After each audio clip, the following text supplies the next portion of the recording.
Welcome back to the channel, everybody. My name is Alex, and I would like to go over with you my top 10 sci-fi books and or series that I am most looking forward to. Let's get into it. Starting, of course, with James S. A. Corey, which is Leviathan Wake's The Expanse. Now, it's my understanding that James S. A. Corey is two people. It's Daniel Abraham and somebody. Who is it? This is embarrassing. So James S. A. Corey, of course, is Daniel Abraham and Ty Frank. T.Y. Frank? I'm going to go with Ty Frank. Basically writing this series together. And it's my understanding that this story is a vast, sprawling, political, in-space kind of story. Now, Leviathan Wakes does follow actually two main protagonists, which you have Detective Miller, who is searching for a missing girl across the cosmos, billions of people. It's going to be pretty hard to find. And you also follow Jim Holden, who is a ice miner, and he leads his, ice mining crew to this planet where they're supposed to mine. They come across the Scopuli, which is this kind of remnant of a ship, I believe, and it contains some kind of secret that people are willing to kill for. So that's dangerous. I don't actually know a whole lot about this outside of it's a pretty realistic look at the future of space travel and what society and colonization really would look like in the future. I don't actually know what time period this is in. Obviously, it's at least several hundred years into the future, if not thousands of years. But I've heard that the show actually does a pretty good job of not only adapting the source material, but being just its own thing and being solid. So I will definitely have to check that out as well. But I wanted to read the books first because I've heard they're fantastic. It's more of a hard sci-fi. This is not something like Red Rising, where it's very much a blend of sci-fi and fantasy. This is sort of a Song of Ice and Fire in space, is what I've heard a little bit. As far as the politicking, the kind of maniacal characters that are involved, the backstabbing, the scheming, things like that. So that sounds super interesting.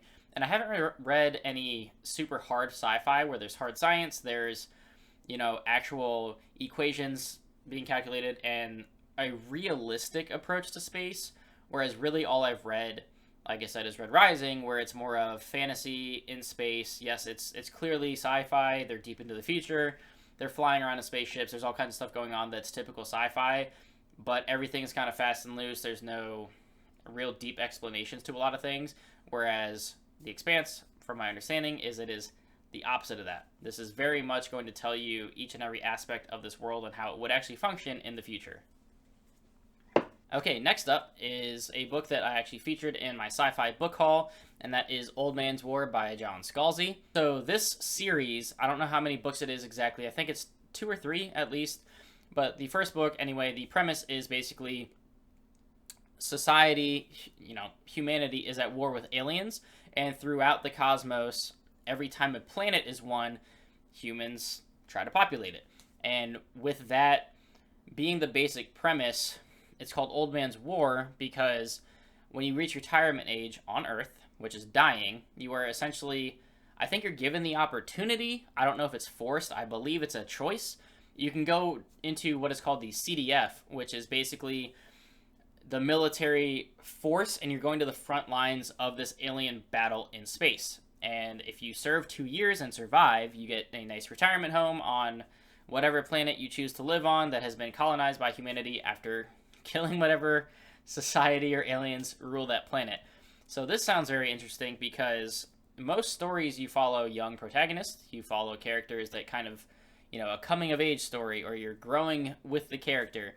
This is very much the opposite of that. This is following an old man who is going to go fight for the CDF against aliens. And basically, they do that because they want the older population to take with them the knowledge and experience that they have from their time on Earth and help grow civilization that way, instead of leaving it to the younger crowd that may not have that experience or knowledge of history, and who knows how that's going to go. But I'm definitely looking forward to that because the premise sounds super cool, and just a lot of the sci-fi that I want to get into, I just don't have a whole lot of experience with sci-fi, so I don't know if this is, hard sci-fi, soft sci-fi. I don't know if there's any fantasy elements mixed in, but I'm definitely looking forward to this, and it's highly, highly rated.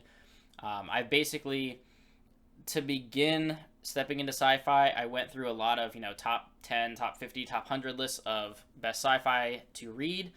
I picked some off of that, and then I've also just gone out on my own and figured out what I'm interested in that isn't just a super well-known sci-fi book. So I do have a couple of new ones that I want to talk about as well, so let's get into one of those. So the newer sci-fi book that I have chosen is actually Gideon the Ninth, and I don't know how to say the author's name. I'm going to try it. Tamsyn Muir? I apologize if that's incorrect. I probably should have looked that up.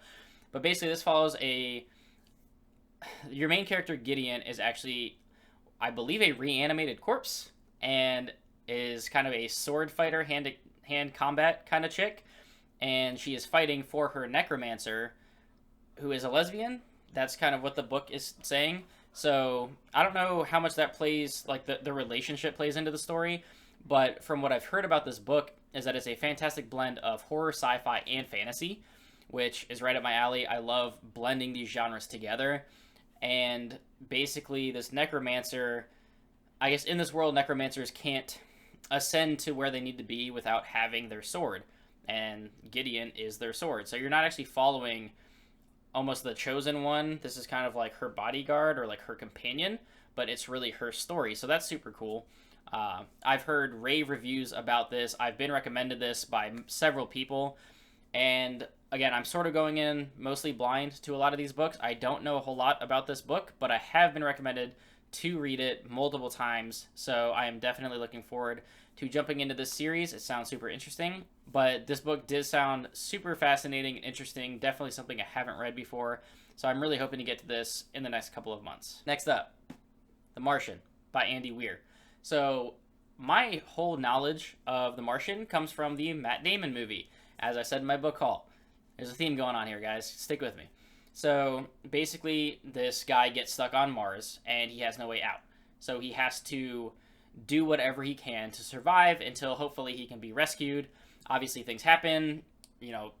Technology malfunctions. He has to figure out how to grow potatoes using manure. He needs to just figure out how he can survive on the slim chance that he is able to be rescued. Obviously, in the movie, spoiler alert, he does survive. And it was actually a lot of fun. I really thought Matt Damon played the role well. It was super interesting. So I'm curious to see how close the book follows it, because I think from what I've read is that they are pretty similar. But I assume, as most things, the book to movie adaptation is always going to leave out details. But it's not a super long book, so I don't think they've left out too much. But I'm definitely interested to see if it gets more to like the scientific aspect of it and really goes into detail of like how some of these things would work.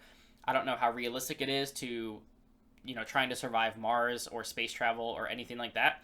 So I'm definitely curious to see that. And I did enjoy the hell out of the movie, so I am looking forward to reading the book. Next up will be the Hyperion Cantos. Now, I don't actually own this one yet, so it will probably stumble down the TBR a little bit until I get to it. I'm going to get through the books that I physically own first. But my understanding of this book is that humanity is spread all across the cosmos, and there is a planet that has a creature on it called the Shrike. And the Shrike is guarding these time tombs that can basically, I guess, time travel, but every time somebody tries to go and discover them or research them, the Shrike kills them. So there's like a last-ditch effort, I guess, to get to the tombs because society is collapsing. And honestly, guys, beyond that, I don't know a whole lot about this. This is one of those that I picked off a top sci-fi list because everybody kind of recognizes and recommends this as one of those peak sci-fi experiences that everybody needs to read. So I'm going into it rather blind. I don't really know what to expect, but please let me know in the comments if any of you have read Hyperion and what you think about it. Next up on the list is Metro 2033. Now, this is another one that I had no idea were books. I played the games and loved them. They were super cool first-person shooters, pretty scary, lots of kind of thriller and horror elements built into those. And that's exactly what I'm expecting out of this story as well. So essentially there is a nuclear apocalypse, and the people living in Moscow have to go underground into the tunnels and the kind of like railroad system and live underground. Well, Metro, obviously. Metro 2033. Come on, guys. Keep up, okay? So, Metro 2033, they're living underground, and basically they break into tribes at each metro station. So you're going to have kind of conflicting ideals of how things need to run. You're probably going to have different groups of people that want to be in charge. You're probably going to have some stronger ones taking over the smaller ones. But mixed in with all of that, there are flesh-eating creatures or mutants that live underground. I assume that's because of the radiation from the nuclear waste. I think that's where that's going to go. I honestly don't remember in the game how that was explained or how close it even follows the books. But I'm definitely looking forward to this because it kind of scratches that itch of more grounded sci-fi in the sense that it's going to take place in our world. This isn't, distant future. This isn't out in space in the year 45,000, whatever. This is 2033. This is in modern-day Moscow with mutants based on that radiation poisoning that I'm assuming, again, turn them into mutants. And it sounds like it's going to have a good amount of horror elements to it as well. So I might be able to get that sci-fi horror blend that I'm also looking forward to in Gideon the Ninth. Also, I forgot to say the author's name. It's Dmitry Glukhovsky. I hope I said that right. All right, reaching the end here. The next up is going to be the Foundation series by Isaac Asimov. This is pretty much one of those that everybody says you absolutely have to read if you're a sci-fi reader. This is kind of like one of the founding fathers of sci-fi. I don't really know a whole lot about it outside of... So there's this thing that exists in this world called psychohistory, and that is basically the study of the future because they can predict the future in this world. I don't know what the hell to expect out of that. I just know that every time you ask people, what should I read in sci-fi? I'm trying to get an intro to sci-fi. What are some of the foundational pieces that I should read? Foundation comes up. I didn't plan that, but Foundation is one of those that I'm looking forward to. I genuinely don't know much about it outside of the very, very brief description that I read about the book, and we'll see. Okay, next up is Altered Carbon. So I have not seen the show. I have not read the books. I will get the books that don't have the now a Netflix series permanent fake sticker on them because I hate those. But Altered Carbon is obviously in the distant future, and they have figured out interstellar travel by effectively, what is it called? Sleeving, I think, is the term that they use, where you essentially transfer your consciousness to another body and go on with your life. Now, this story, though, as I understand it, actually follows a special investigator of some kind, and as he's investigating a killing, so it's kind of like a murder mystery, he runs into a version of himself. I don't know the rules to this world. I don't know if that's like some Looper shit where Bruce Willis has to kill himself. I don't know the exact interstellar travel, time travel, different, timelines thing works in this world. But it sounds really interesting, and I am definitely looking forward to reading this and eventually watching the show as well. Let me know down below. Which one's better, the show or the books? Same with The Expanse. Which one's better? I've heard they're both pretty good. All right, heavy hitter time, okay? We got Jurassic Park by Michael Crichton. Can you see that? I know it's kind of hard to see. It's like a fancy hardcover. It's kind of hard to see in this light, though. For those of you that don't know, Jurassic Park is a very, very famous Steven Spielberg film of the 90s, and it is fantastic, and I've heard that the book is even better.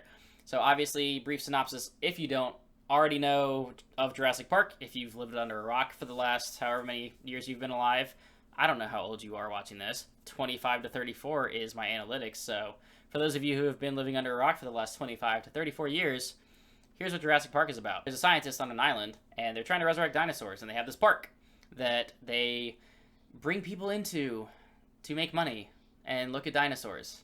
And obviously, shit goes south, and dinosaurs get out and kill people. And the movie's fantastic. Just the first one, the Lost Worlds and whatever can just stop it. I do know there is at least the one sequel. I think the Lost Worlds was the only sequel actually to the book. I don't know if a third one exists, but I've heard the book is absolutely fantastic. It's better than the movie, if that's even possible. So definitely looking forward to getting into this because Crichton seems like he was just a huge heavy hitter of the 90s. Adaptations left and right for all of his works. Jurassic Park, everybody knows Jurassic Park. It's fantastic. I've seen this movie dozens of times. It's fantastic. I keep saying fantastic. I'm going to stop saying fantastic now. Fantastic. And I'm really looking forward to seeing the book behind the movie because, like I said, a lot of these books I didn't even know existed for a very long time. And watching the movie, I love to go back and see, where this came from. whether it was Lord of the Rings or now Jurassic Park. I want to see the text behind the film. And last but not least, one of the other very well-known sci-fi books that people say is their favorite of all time. Last time someone told me that about Ender's Game, I didn't like it. But I'm hoping I like Dune, because I was warned that it has similar things to Ender's Game, and that the main character, Paul, is kind of a Gary Stu. But we'll see. So this, whenever this was written, I don't know the year it's supposed to take place in, but I know based on the description that it's 20,000 years into the future. So that was written in, 65 initially, right? So whatever, 20,000 something. So Frank Herbert's Dune takes place on, I was about to say Mars because I'm thinking of the Martian. This is, Jesus. This is on the desert planet of Arrakis, is how I'm going to pronounce it. Sorry if it's Arrakis, but I think Arrakis makes more sense. And Paul, our main protagonist, belongs to this noble family. So in the society, entire families own whole planets. And this planet that they live on, they are effectively betrayed.